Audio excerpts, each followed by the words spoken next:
Hello మామ! Star heroine Samantha ఇటీవలే నిర్మాతగా మారింది. రీసెంట్‌గా 'శుభం' అనే సినిమాతో మంచి విజయాన్ని అందుకుంది. తెలుగు ఇండస్ట్రీలో ఒకానొక సమయంలో ఏలింది సమంత. ఏ స్టార్ హీరో ఈ సినిమా చూసినా హీరోయిన్‌గా సమంతనే ఉండేది. అయితే గత కొంతకాలంగా సమంత సినిమాలు చేయడం లేదు. మొన్నటి వరకు మయోసైటిస్‌తో బాధపడిన సమంత ఇప్పుడిప్పుడే కోలుకుంటుంది. అలాగే ఏడాది పాటు సమంతకు సినిమాలకు బ్రేక్ తీసుకున్న విషయం తెలిసిందే. ఇప్పుడు తిరిగి సినిమాలతో బిజీగా మారిపోయింది. ఇదిలా ఉంటే ఈ మధ్య సమంత మరో రిలేషన్‌లో ఉంది అంటూ రకరకాల వార్తలు వస్తున్నాయి.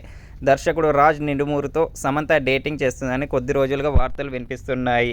'Family man' సిరీస్‌తో Raj Nidumoru popular అయ్యారు. ఈ మధ్య కాలంలో సమంత, రాజ్ నిడుమూరు కలిసి ఉన్న ఫోటోలు సోషల్ మీడియాలో తెగ చక్కర్లు కొడుతున్నాయి. ఇదిలా ఉంటే సమంత మయోసైటిస్ కారణంగా ఏడాది పాటు సినిమాలకు బ్రేక్ తీసుకుంది. ఇక ఇప్పుడు తిరిగి సినిమాల్లో నటించడానికి రెడీ అవుతుంది. అయితే ఏడాది గ్యాప్ తర్వాత సమంత వరుస సినిమాలతో బిజీ ఉంటుంది అనుకుంటున్నా ఆమె స్లో అండ్ స్టడీగా సినిమాలు చేస్తుంది.